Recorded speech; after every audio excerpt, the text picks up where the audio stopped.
Eu sou, então, o professor Silvio Vonsovitz, sou autor de alguns livros e responsável pelo programa Educar para o Pensar e assessoro as escolas de Santa Catarina. A minha linha de reflexão sobre essa pergunta, quem cuida de quem ensina, vai estar também colocada em alguns slides. E quando a gente faz essa pergunta, a gente tem, primeiro, se perguntado a si mesmo. Cada um dos assessores faz essa pergunta a si mesmo. E depois a gente logo pensa nas escolas que trabalham com o programa Educar para o Pensar por esse Brasil todo. E aí a gente, então, organiza estratégias para auxiliar os professores, os alunos, as famílias, que de maneira inesperada tiveram que se conectar a outras formas com os conteúdos para que continue havendo instrução. E eu quero frisar essa palavra, instrução, porque o que nós estamos, com o máximo esforço, fazendo, enquanto professores nas escolas, desde a educação infantil até o ensino médio, ensino universitário, é uma instrução. Nós estamos pegando os conteúdos e tentando fazer com que esses conteúdos sejam assimilados de uma outra maneira que não estávamos habituados, que é a maneira remota. Agora, nós também, enquanto Centro de Educação para o Pensar e editora, estamos full-time, dia a dia, tempo integral, assessorando cada professor e cada escola. E aí vem essa pergunta que eu dizia, né? O que é ensinar? Então, as tarefas podem ser até as mesmas, mas a situação não.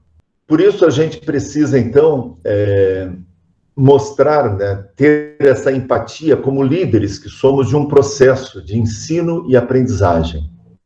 E como educadores, nós nunca fomos tão importantes quanto agora. E é importante a gente se dar essa importância. Por quê? Porque fazemos algo essencial com os nossos alunos, mesmo na distância. Então, é preciso entender as necessidades de cada um, valorizar o ser humano. Isso é empatia, né, que nós estamos colocando aqui. A empatia do líder que somos, né? Então, valorizar o ser humano por trás de cada indivíduo que está distante, né? Que nós não estamos ali naquela convivência fraterna, naquela convivência calorosa, naquele agito de sala de aula, né? Então, nós precisamos valorizar esse ser humano que está nesse momento, né? Através de, e não só como uma força de trabalho, uma força que está ali, que tem que aprender algo, né? Um indivíduo aprendente. E nós também somos aprendentes. E na continuação, vem essa pergunta aí, o que é ser educador? E eu venho refletindo muito sobre isso, sobre essa pergunta.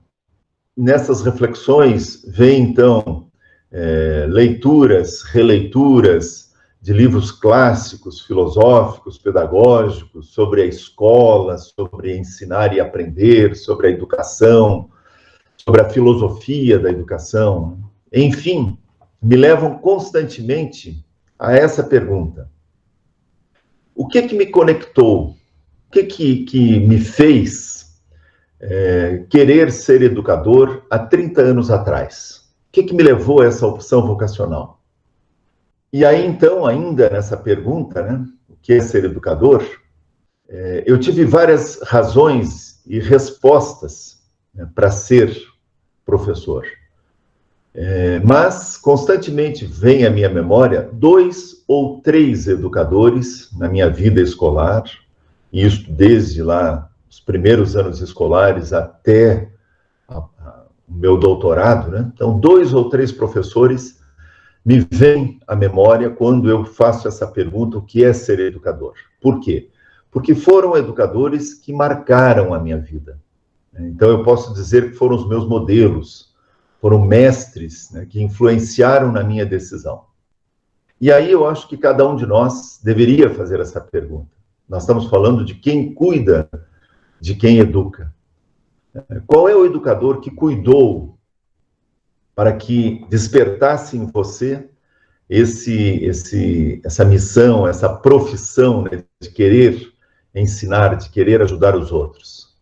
O que farei como educador para que meus alunos me enxerguem como modelo? Eu faço essa pergunta, quer dizer, os meus alunos, os professores com quem trabalho atualmente, assessorando nas escolas, como é que eles me enxergam, né, para que eu seja modelo? Como é que eu posso ser um modelo de educador, como eu tive, como você teve modelos na sua vida para escolher ser educador?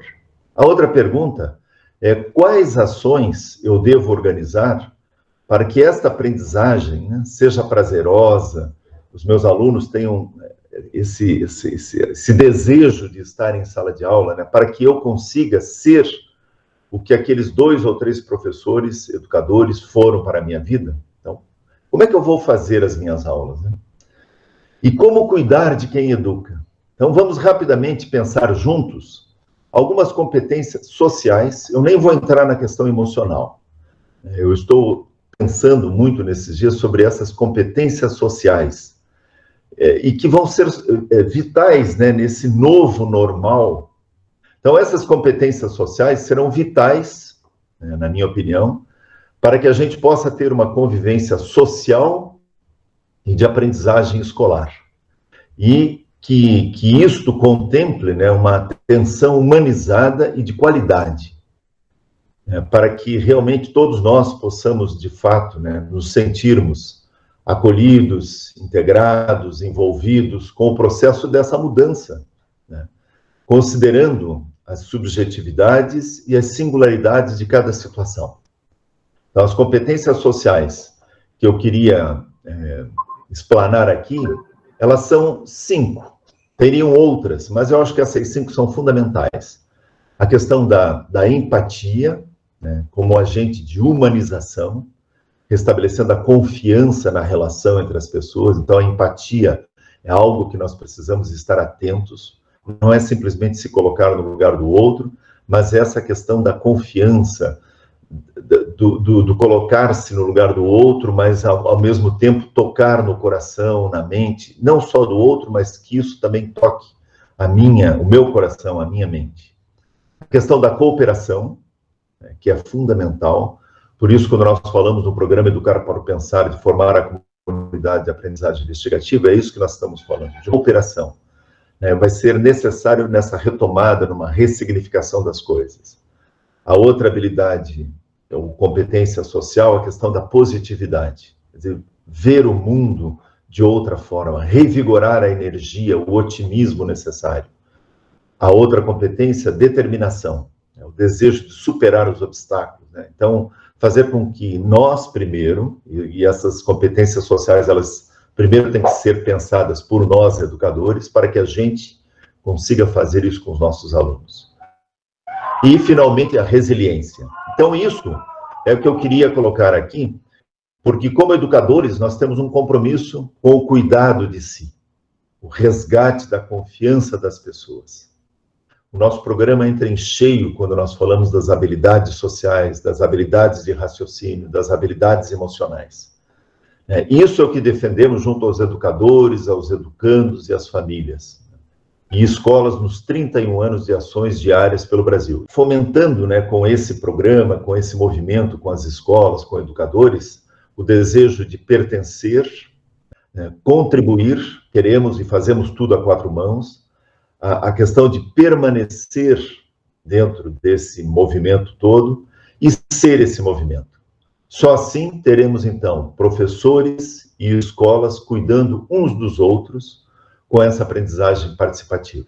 Muito bem, diante, então, dessas reflexões rápidas, né, porque eu também estou sedento para escutar os colegas, eu queria passar a palavra para a diretora, a professora Dila. É com você, Dila.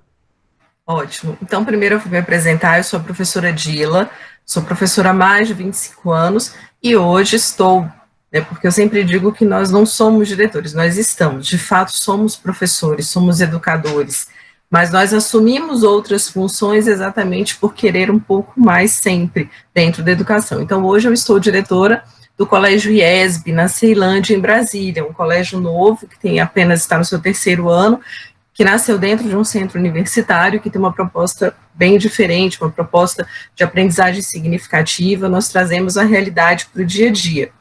Isso fez uma grande diferença nesse momento. Quando o pessoal me convidou para essa live, eu fiquei muito feliz, especialmente por causa do tema. O tema é uma coisa que tem me preocupado muito, que chama muito a minha atenção, né, e que me faz diariamente refletir de que outras formas eu posso trabalhar. Então, sobre esse tema, quem cuida de quem educa, eu vou trazer um olhar um pouco mais prático, um pouco mais dentro da gestão mesmo das escolas e dentro do dia a dia, para que nós, pais, professores, né, possamos entender de que forma as escolas podem cuidar de nós e de que forma nós, escolas, podemos ajudar esses dois atores fundamentais que cuidam dos nossos alunos. Porque dentro de uma escola, eu sempre digo que a escola não é feita para mim, não é feita para os pais, ela é feita para os alunos, ela é feita para eles, para que eles se sintam bem. Seja uma escola presencial, seja uma escola online, como hoje nós estamos aprendendo a fazer, mas a escola é feita pensando neles. Então, eu queria falar um pouco sobre esse cuidado com esses dois atores, os pais e os professores, porque nós precisamos cuidar deles, pois são eles que cuidam dos nossos meninos e meninas diariamente. Primeiro, eu queria chamar a atenção, eu tenho assistido muitas lives, tenho estudado muito também, professor Silvio, a gente está aproveitando esse momento também para aprender, né? E eu vi uma apresentação um dia desse e me chamou muita atenção, inclusive era um filósofo, sobre os 4 tipos de pessoas que surgem nos períodos de crise, né? Então, nos períodos de crise como esse, nós temos primeiro os saudosistas, que são aquelas pessoas que vivem do passado. Nossa, mas ano passado foi tão perfeito, ano passado a gente fez isso. Ontem, sem querer, eu me peguei saudosista. A gente vai entrar de férias e eu pensando, nossa, como foram o ano passado, as férias, o retorno. Eu falei, calma, porque a gente não pode ficar preso ao passado. Temos as pessoas que são os negativistas, são aqueles que não está do jeito que está, não é tão sério assim. Tem também aquelas pessoas, né, que são alarmistas, que aí já fazem, não, é muito maior do que estão falando, vamos passar álcool gel a cada 15 minutos, não sai de casa, não vamos ver ninguém, não fala com ninguém. E tem os otimistas. E os otimistas precisam ser, especialmente nós, gestores, nós que cuidamos de quem cuida, né? Porque os otimistas, na verdade, eles são pessoas estrategistas. Eles começam a pensar formas de agir para que nós possamos atravessar esse momento com o máximo de tranquilidade, de saúde mental, de equilíbrio e dando maior segurança a quem a gente cuida, ao nosso público. Então, hoje é muito importante que nós, gestores, sejamos estrategistas e que nós estejamos pensando em quem cuida e em como ajudá-los. Os pais, nesse momento, eu sinto que eles precisam muito, muito de informação por parte da escola. É importantíssimo que, para cuidar dos nossos pais, para que eles cuidem dos nossos meninos e meninas, nós possamos muni-los do máximo de informação. Se o pai está inseguro com relação às atividades da escola, ele vai passar isso para o aluno. E não é esse o momento. O pai tem que ter segurança de falar, olha, filho, a sua escola pensou em todas essas coisas, ela está fazendo e vai dar certo, você vai conseguir. Porque se o pai não acreditar, se o pai não se sentir confortável e seguro, ele não vai conseguir passar essa tranquilidade e essa segurança para o aluno. E o aluno está ali, tadinho, sozinho, na frente do computador, tendo que aprender na frente do celular. Então, ele precisa que quem está ao redor dele transmita segurança, confiança, quem está do outro lado da tela também. Então, a primeira coisa que eu vejo que é fundamental nesse momento é que nós possamos manter os pais informados. E eu falo isso como gestora e como mãe. Um dia desse, eu tenho vivido tudo isso dos dois lados, e é muito interessante, porque eu posso imaginar o que os pais da escola estão vivendo. Eu pedi uma informação na escola da minha filha, que não estuda onde eu sou gestora, e eles demoraram 2 dias para me dar essa informação. E aquilo foi me dando uma ansiedade, mas eu fui tentando mantê-la calma, porque ela também queria a resposta. Então, por isso que é importante a gente ter sempre esse canal aberto com os pais e dar a eles o máximo de informação possível. Além disso, também promover aos pais um momento de escuta e de apoio. É muito importante que os pais se sintam ouvidos nesse momento, que eles saibam que para eles, para nós, a opinião deles importa muito. Ouvir o outro nesse momento demonstra uma das competências que o professor Silvio falou, a empatia. A gente se preocupar com o outro, a gente se colocar no lugar do outro. Porque muitas vezes a situação está tão difícil dentro daquela casa. Essa semana nós pegamos uma situação assim, a família inteira está com Covid, o pai está internado em estado grave, a avó está em estado grave. Como essa família vai ter emocional para se preocupar exatamente com as aulas online? Então a gente precisa ter um canal de aberto de escuta e de apoio. Você não precisa ser o psicólogo da família, mas você precisa saber ouvir. O pai não é professor, o pai não é formado na nossa área. Ele também está se sentindo nervoso, acuado, desesperado. Então, nós precisamos estar ao lado dos pais para que eles saibam que, da melhor forma possível e da forma como a escola puder, ela está apoiando, ela está escutando. E isso faz uma grande diferença. Quando o pai tem todas as informações das ações que a escola vai fazer, quando o pai sabe que ele tem em nós um canal de apoio, ele vê que somos estrategistas. Então, ele começa também a acreditar que vai dar certo. E aí ele passa a ter uma segurança maior para cuidar de quem está dentro da casa dele. E o segundo ator desse processo, que hoje ele é fundamental e que eu tenho visto ele se desdobrar em 1000 para fazer acontecer, são os professores. Quando a pandemia começou, eu fiquei muito preocupada com os meus professores. A gente levou só 2 semanas. Na segunda semana da pandemia, minha escola já estava online, com aulas online. Mas isso, para mim, teve um peso muito grande, porque eu me preocupei muito com eles. O professor Kleber é meu professor na escola. Como eu iria dar a eles tudo o que eles precisavam nesse momento? Então, casando, inclusive, com o que o professor Silvio falou, a primeira coisa que eu procurei desenvolver, tanto nos meus professores quanto na equipe ao redor deles, foi a cooperação. Porque para cuidar dos professores, a gente precisa desenvolver isso dentro da nossa equipe. Então, nós desenvolvemos uma cooperação muito forte. Eu comecei a buscar as habilidades que um ou outro professor tem. Você tem mais habilidade na parte técnica, me ajuda aqui. Você tem mais habilidade nisso, me ajuda aqui. Você tem mais habilidade em produção de cards, de informativos. Vamos trabalhar cooperativamente, para que um deixe o outro tranquilo. E nós começamos o mais importante, que foi capacitar esses professores. É muito difícil para um professor que às vezes mal sabia usar o computador, que às vezes nunca tinha feito uma chamada de vídeo sequer, de um dia para o outro ter que se tornar um professor online.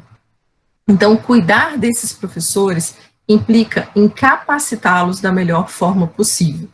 Se você não tem pessoal técnico dentro da sua escola, peça ajuda, peça a outras escolas, peça a outros professores, que aí você vai estar trabalhando essa cooperação entre eles, e isso os fortalece de uma forma brilhante.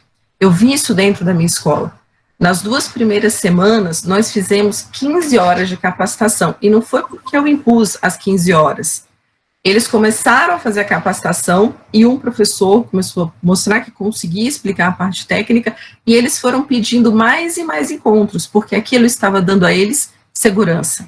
Se o professor também não tiver segurança, ele não vai conseguir passar isso para os alunos. Então, a gente precisa, em primeiro lugar, capacitar os nossos professores para que eles se sintam seguros, confortáveis com essa tecnologia que eles vão ter que usar, e também buscar as habilidades de cada um, trabalhando a cooperação mútua. Além disso, nós precisamos ter empatia com esse professor e nos colocar no lugar dele. Poxa, eu não sei mexer nisso. Poxa, está muito complicado poder produzir essas aulas. E nós também precisamos dar aos nossos professores os momentos de escuta. Eles também precisam ser ouvidos nesse processo. Eu nunca faço uma reunião falando assim apenas, olha, vai ser assim, assim. Eu sempre pergunto, vocês concordam? Tá tudo bem? Mesmo que no final eu precise dar a palavra final, mas é muito importante que o professor saiba que ele tem voz dentro da escola. Porque quando ele sabe que é ouvido, ele se sente mais confortável. Até para te dar uma ideia, uma sugestão, para chegar perto de você, para trazer o problema de um aluno. Então, ele vai cuidar com mais carinho, porque ele sabe que ele também pertence àquele processo. E nisso, a gente acaba desenvolvendo a positividade. porque eles começam a acreditar que podem fazer mais e que podem também mudar essa realidade, e que podem fazer dar certo o que nós estamos trabalhando, não é verdade? E a gente tem que ter determinação para trabalhar juntos, sempre, porque nós somos um grupo e nós temos que passar isso para a nossa equipe. Se ele se sentir sozinho, se ele se sentir desamparado, o professor vai se sentir inseguro. Então, nós precisamos muito também mostrar ao professor que juntos nós podemos conseguir. Esse é um momento, como o professor Silvio falou, que vai muito além dos conteúdos escolares. As nossas atitudes vão ensinar aos nossos alunos muito mais do que a gente possa imaginar. Esses dias eu tive uma reunião com os pais, eu fiz uma pergunta que eu sempre faço para os alunos, e eles morrem de rir quando eu pergunto. Qual de vocês aí que está assistindo essa palestra, professor Silvio, o senhor lembra o que são orações subordinadas adverbiais temporais reduzidas de infinitivo? A gente não lembra, a gente aprendeu isso lá no ensino médio, e a gente não lembra mais. Eu sou de língua portuguesa, não me pergunta uma fórmula de matemática que eu não vou lembrar. Mas o que nós estamos ensinando hoje para os nossos alunos nesta situação, eles vão lembrar para o resto da vida. Nós estamos ensinando exatamente aquilo que o senhor colocou, professor Silvio.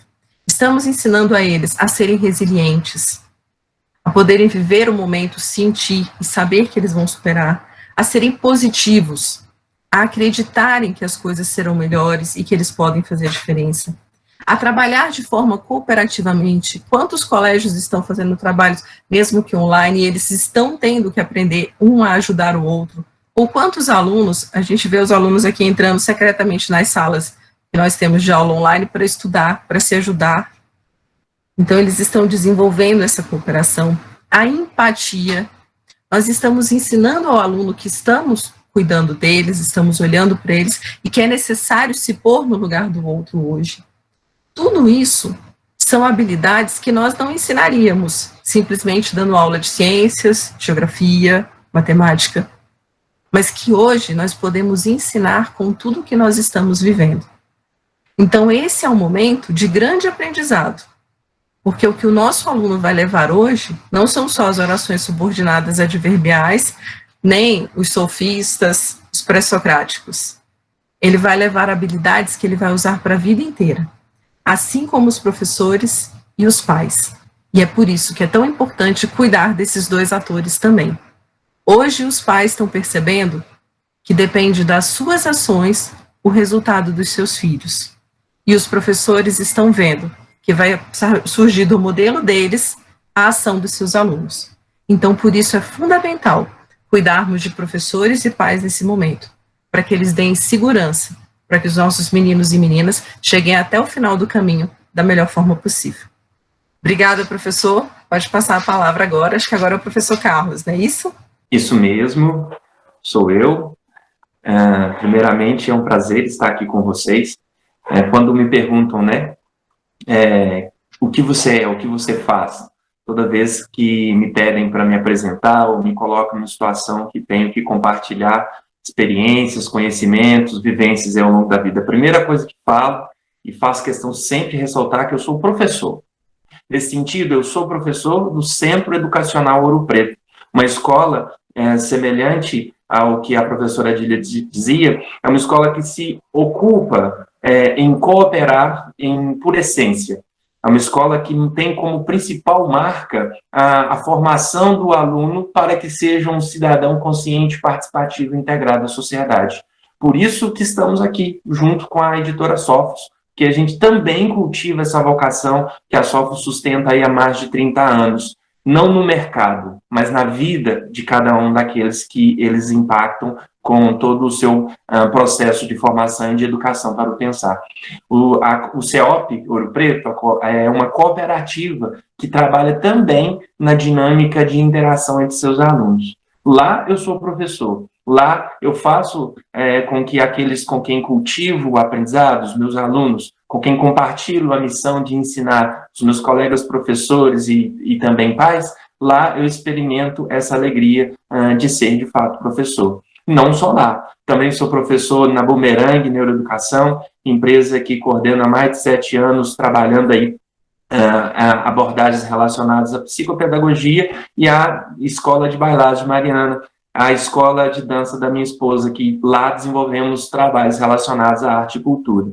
E isso é um pouquinho do que eu sou, né? Sou formado em filosofia, sou formado em teologia, sou formado em pedagogia e vivo nesse universo de ensino e de dar significado para a vida das pessoas. Agradeço muito a possibilidade de aqui compartilhar isso que sou.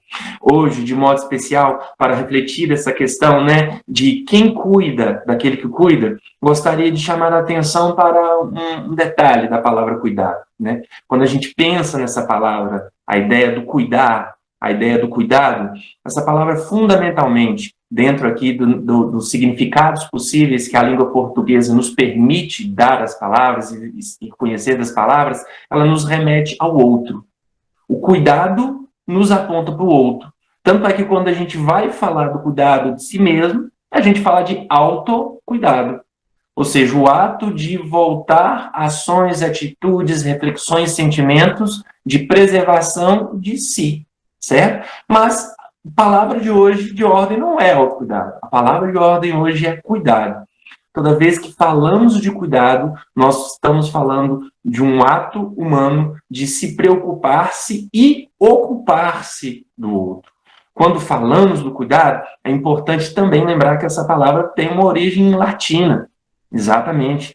Ela, no seu radical latino, na sua fonte, ela diz para a gente da ideia de cogitato. Nessa sua origem latina, ela nos remete para uma outra dimensão, para a dimensão da reflexão. A filosofia nos ensina que refletir é o ato de voltar-se sobre si para refletir sobre o mundo e sobre a forma como a gente interage com esse mundo. Se, na língua portuguesa, o cuidado nos aponta para a ideia do outro, para a ideia de saída de si e chegar até o outro, e na sua origem latina, do latim, ela nos aponta para a ideia de reflexão, de conhecimento, de atenção para si. Aqui eu diria que a palavra cuidado tem uma das mais significativas expressões que cabe exatamente nesse momento. E é exatamente o lugar de antagonia, de conflito em nós, seres humanos. Por quê? Porque, fundamentalmente, enquanto seres humanos, nós queremos ser amados. A gente quer ser amado, a gente quer ser cuidado. Mas somente é cuidado aquele que experimenta o ato de cuidar. Para que eu seja cuidado, um outro alguém tem que ocupar tempo, sentimentos e pensamentos voltados para mim. Ou seja, o meu desejo de ser amado, o meu desejo de ser cuidado está diretamente relacionado com a atitude de um outro alguém que decidiu cuidar e amar. Olha só que interessante. Para a gente viver o cuidado, fundamentalmente, a gente tem que gastar tempo cuidando. E toda vez que a gente fala assim, quem cuida de quem educa, quem cuida daquele que gasta o seu tempo para, por meio do ensino, por meio do conhecimento, levar o outro à melhor versão de si mesmo, imediatamente a gente está buscando um agente, uma pessoa. A gente quer personificar, a gente quer dar um rosto, a gente quer materializar essa responsabilidade do cuidado. Entretanto, o cuidado, ele não só compartilha da ideia de materialização, de ter um alguém, um agente, uma pessoa que vai exercer esse ato de ocupar-se com o outro. Ele, antes de tudo, é uma atitude. O cuidado é uma atitude que, se bem vivida, ele não gera o conflito entre a necessidade de amar e ser cuidado e nosso dever de cuidar e dar e oferecer o amor e o cuidado. Aqui, eu inicio minha fala trazendo essa curiosidade acerca da palavra cuidado.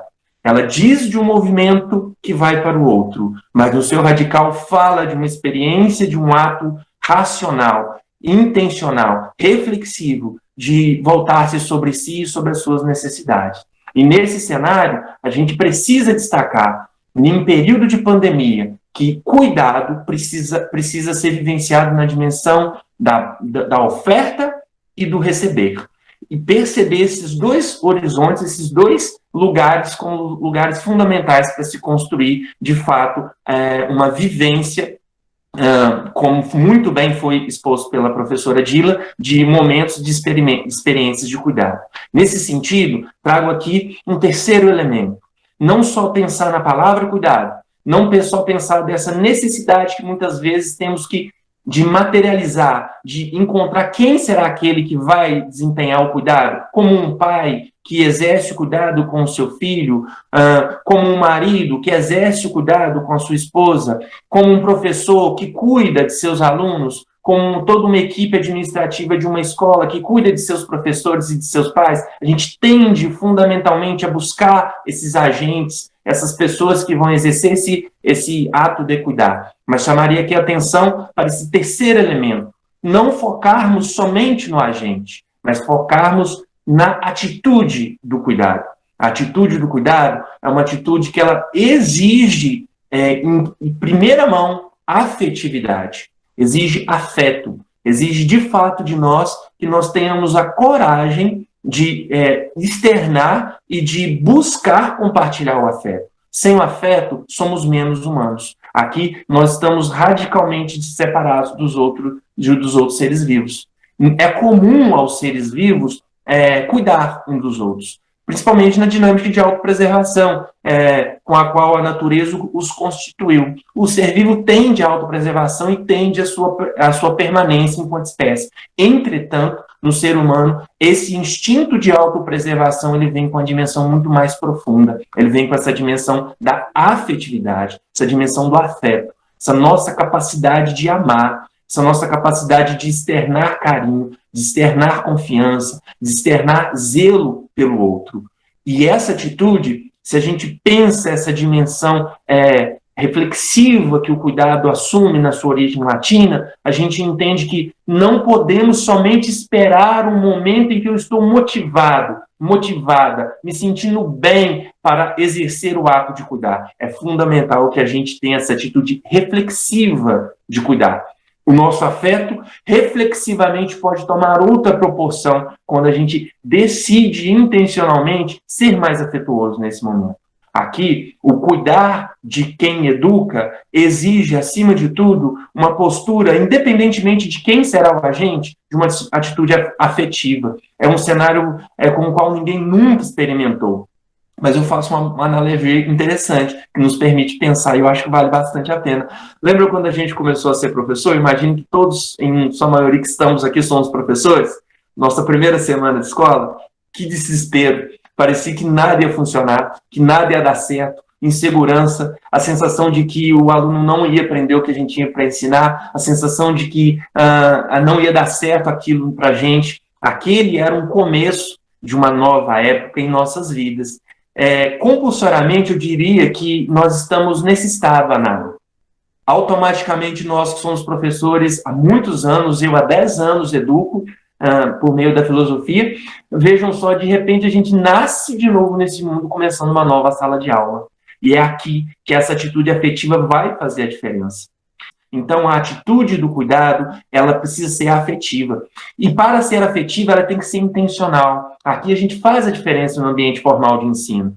A gente sistematiza os processos de cuidado. A gente planeja, organiza e estrutura etapas, momentos específicos para a gente exercer esse cuidado. Isso é intencionalidade. Quando uma escola opta por montar uma capacitação para fazer com que o seu professor migre do ambiente físico de aprendizagem para um ambiente virtual de aprendizagem, ela está vivendo a atitude intencional do cuidado, diferente de uma atitude instintiva. Diferente dessa dimensão instintiva, essa dimensão intencional, reflexiva, humana, ela é estratégica, ela é organizada, ela é estruturada e ela faz toda a diferença por causa disso. Por isso, o cuidado ele precisa ser planejado.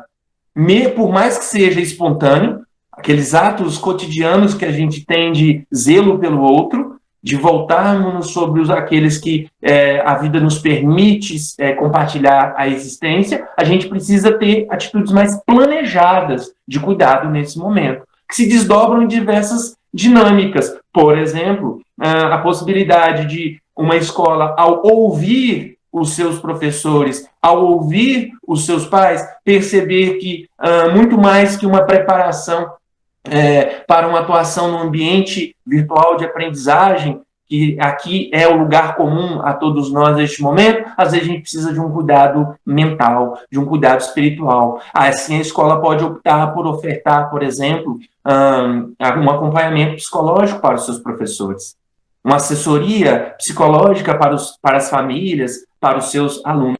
Então, a gente, concluindo, diz que a atitude de cuidar, ela precisa ser marcada por priorização. Priorização é diferente de prioridade. Priorizar, por incrível que pareça, né, priorização e prioridade, ela pode tomar dinâmicas diferenciadas na medida de que, quando a gente coloca o outro, como o filósofo Levinas propõe, quando ele discute a questão da ética do cuidado, né, o outro como lugar ético, como lugar da verdade, lugar da liberdade, ele diz dessa necessidade de fazer do outro a prioridade, mas não somente na dimensão de entendimento, mas na dimensão de atitude. Ter atitudes intencionais de priorização do outro faz com que a gente saia desse patamar de superficialidade na relação com o outro.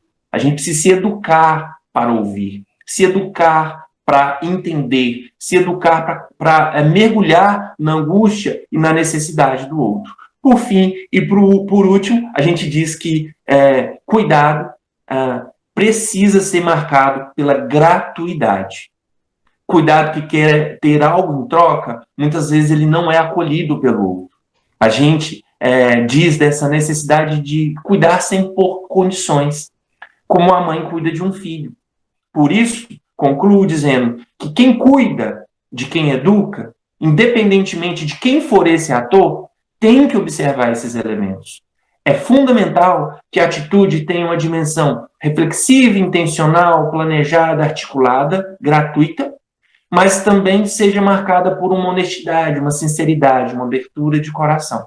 Nesse sentido, convidamos a todos vocês que estão aqui para sempre pensar que cuidado não é só um instinto humano. Nós levamos o cuidado para um nível um pouco superior, para um nível ético, para um nível intencional. A gente cuida porque a gente decide cuidar, porque a gente precisa cuidar, porque a gente é capaz de, mesmo que o outro não represente aquilo que alguém mais próximo possa representar para mim, ele está num lugar ético que eu preciso, de fato, exercer esse ato de cuidar. Quem cuida do diretor?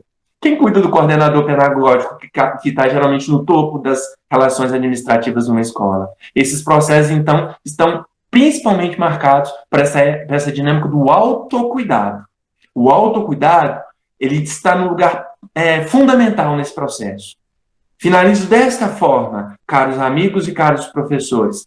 Não se esqueçam que não basta esperar que o outro cuide de mim. Eu também tenho que dar o meu cuidado para o outro. Mas, acima de tudo, eu posso e devo colocar no meio desse processo uma dinâmica marcada pelo autocuidado, por olhar para mim mesmo e perceber que ali há um espaço para muito desenvolvimento e muito crescimento pessoal neste período.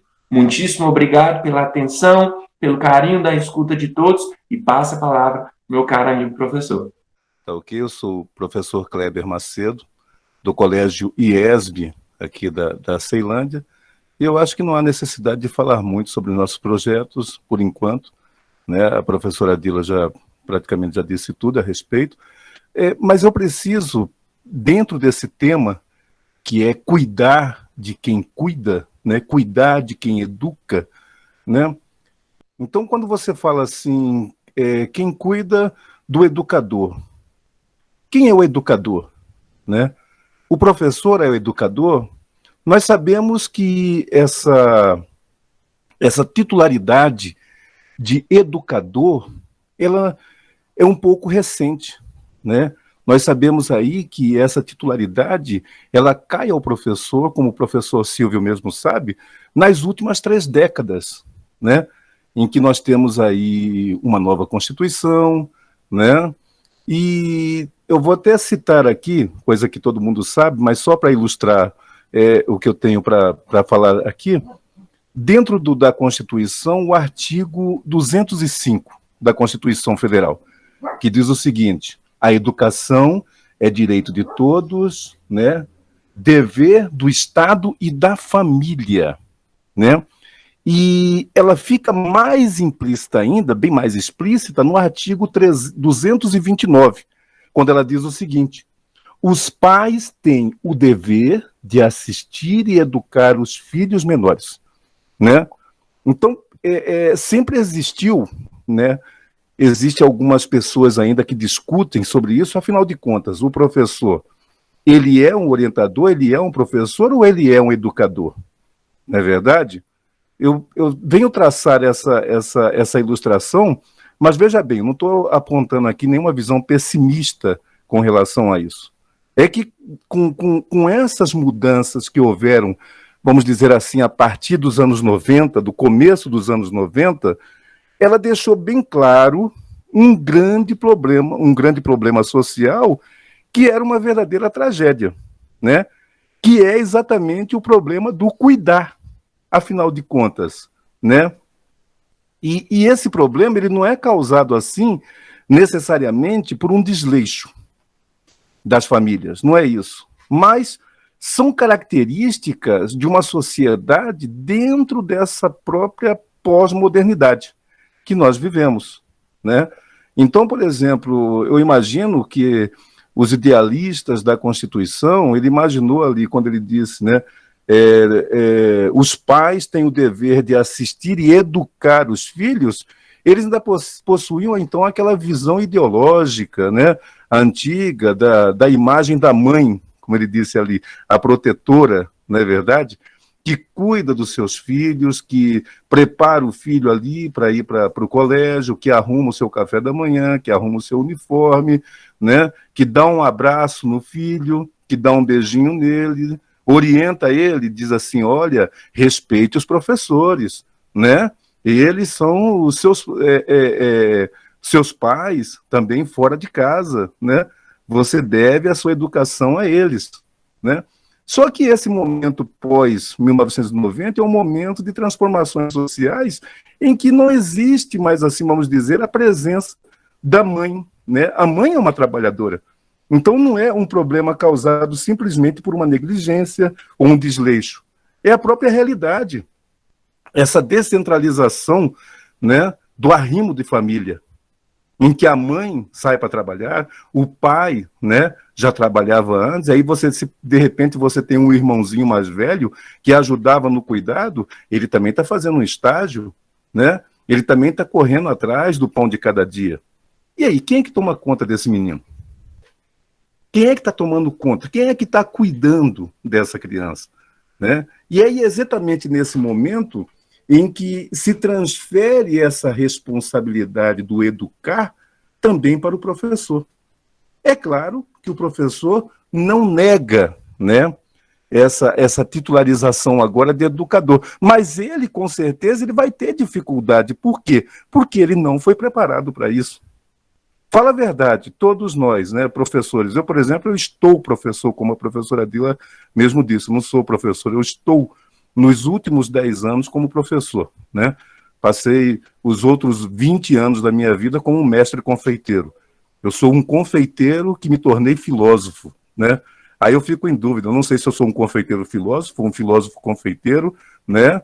É uma complicação na minha cabeça isso aí, né, Dila? A Dila sabe muito bem disso, né? Mas olha bem, na minha licenciatura, eu não aprendi, né? Eu aprendi conceitos filosóficos para passar para os alunos, né?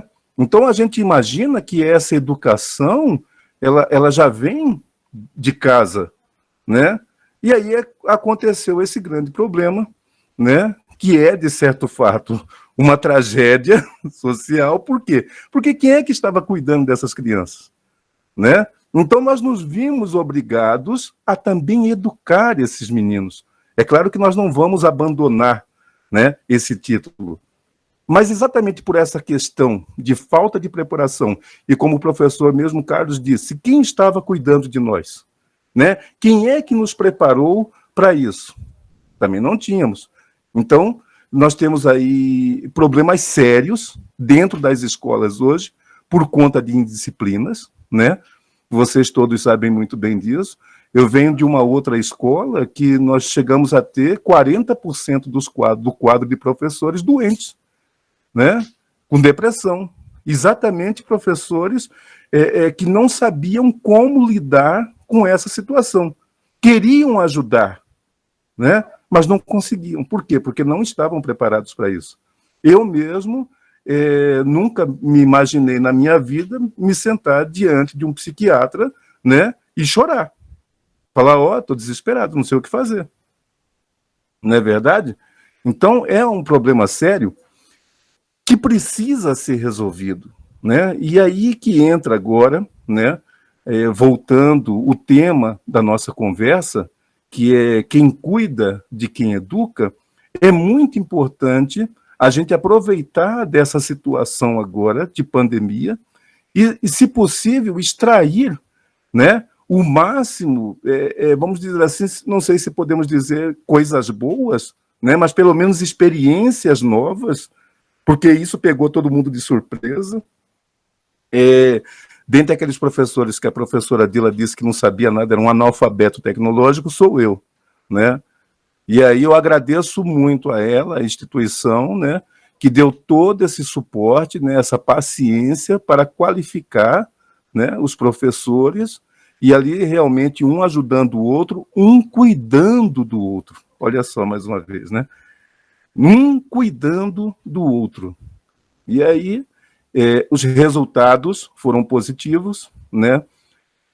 Dentro da instituição, nós tivemos muita sorte de conseguir montar um colégio dentro de um centro universitário, e aí nós temos, vamos dizer assim, muitos, né, recursos, principalmente na aula online, né? Nós temos uma das melhores plataformas, vamos dizer, do mundo, né, para dar aula, sem contar a assistência, né?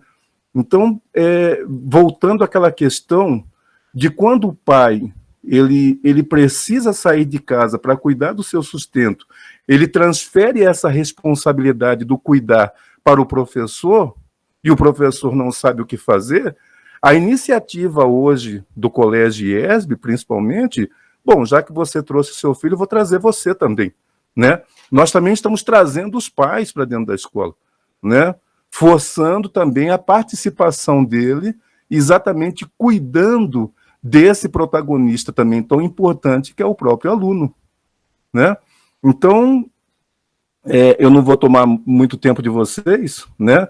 Esses profissionais da educação que não foram preparados, a grande maioria, mas parece que é realmente criar depósitos de crianças, né? E continuar com o problema. Então, daí a importância dessa iniciativa, principalmente dessa área privada, né? De tomar a iniciativa de trazer essa transformação, de trazer essa reflexão do cuidado, né?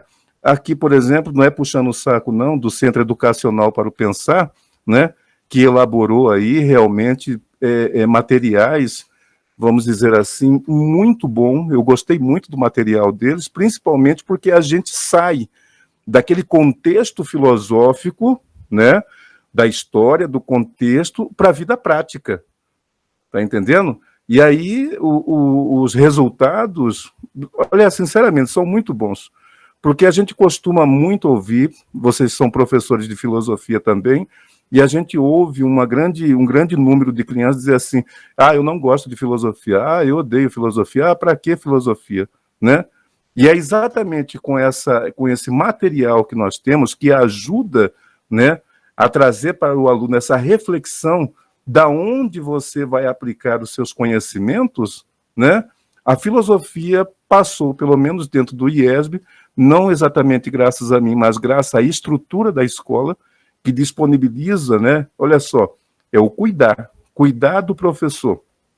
O professor precisa de material, o professor precisa de recursos para conseguir cuidar do aluno, né? E aí, como o professor Carlos disse, quem vai cuidar do professor? Graças a Deus, né, eu estou numa instituição que realmente cuida do professor e me dá esse suporte para que eu possa transferir, né, para os alunos essa confiança. As nossas aulas online, né, com todo o recurso tecnológico que foi disponibilizado para a gente, nesse cuidado com o aluno, o nosso número hoje, né, de alunos fazendo prova é de 99%. Né? 99%. E aquele que não conseguiu fazer a prova foi porque teve algum problema técnico, né? E ele ficou super chateado, né? Ligando, pelo amor de Deus, eu quero fazer a prova, né? Então, voltando aí, né, essa reflexão muito importante do quem cuida, né, de quem educa, nós precisamos muito rever essas políticas, essas 5 competências que o professor Silvio apresentou, né? Empatia, precisamos muito. E eu gosto muito de um filósofo chamado Arthur Schopenhauer, né? Adoro ele. O Schopenhauer, ele, apesar de ter uma visão pessimista, né? Ele vem tratar da questão da angústia, mas ele dá também uma possibilidade para que você saia da angústia, para que você consiga resolver o seu problema da angústia no abandono de si mesmo, né? Então, algumas pessoas interpretam esse abandono de si mesmo como abandono da vida. Eu não consigo ver Schopenhauer falando de abandono da vida. Eu vejo Schopenhauer falando de altruísmo, né? De você pensar mais no outro do que pensar em você mesmo, né? De você cuidar mais do outro. Então, quando você aprende a cuidar do outro, que você tem os resultados positivos, você consegue resolver parte dos seus problemas, parte da sua angústia, né? E aí eu vejo essas 5 competências: empatia, cooperação, positividade, determinação e resiliência, né? Como realmente um certo abandono de si, da sua vontade, né? E um cuidado especial, e aí, como o professor Carlos deu toda a definição de cuidado, muito boa, adorei, né, professor Carlos, né, muito boa, realmente cuidar tanto das crianças, cuidar dos pais, né, e cuidar também de nós, professores. Era isso que eu tinha para dizer, muito obrigado aí. Que alegria poder ouvir sábias palavras de todos vocês. Então, sou o professor Luciano, eu como assessor pedagógico aqui do Centro de Educação para o Pensar da editora Sofos, né? É uma grande alegria quando a gente faz o convite aos professores, enfim, equipes pedagógicas das escolas ouvir um sim com tanto entusiasmo, né? E nós aqui do Centro de Educação para o Pensar, assim, antes do Centro de Educação ser um centro para o pensar, ele é um centro de educação que cuida, né? E ele cuida também dos seus. E nós devemos levar isso adiante, né? O cuidado é alguma coisa que está empenhada em nossa vida, né? Pensar no outro, se preocupar com o outro, ter em mente de que o outro possa ser feliz também do nosso lado. Aí tem pitadas de cuidado, né? E essas pitadas de cuidado nos leva, como diz o professor, né, a também sermos confeiteiros da vida, né? E nesses confeitos, nessas guloseimas do sabor, né, da sabedoria, eu acho que abre aqui um grande caminho para nós. O próprio material, a própria assessoria nossa, a própria convivência, apesar da distância, estamos juntos e estamos querendo fazer o melhor. Eu acho que isso é a palavra-chave, né? Nós não estamos preocupados com o mercado, com ações, com bolsa de valores, não. Nós estamos engajados com uma educação reflexiva, comprometida com o crescimento humano, transformador, onde a capacidade de ser feliz e fazer o outro feliz é que nos faz impulsionar cada vez mais. Então, minha gente, muito obrigado pelas palavras de vocês. Obrigado, professor Silvio, obrigado, professor Carlos, professora Adila, professor Kleber. Então, é uma grande alegria poder dizer, nós cuidamos e queremos cuidar mais. E obrigado pelo cuidado que dispensam a nós. Nesse dialogando o momento, e com esse tema tão importante que é quem cuida de quem educa. Tivemos reflexões belíssimas da professora Adila, do Carlos, do Kleber. O professor Luciano também já colocou a nossa intenção enquanto estrutura de estar cada vez mais próximos, oportunizando conteúdos, oportunizando reflexões. Então, pessoal, queria agradecer imensamente. Um grande abraço para todo mundo. Cuidem-se, né, e vamos continuar as nossas reflexões. Fiquem bem. Até a próxima.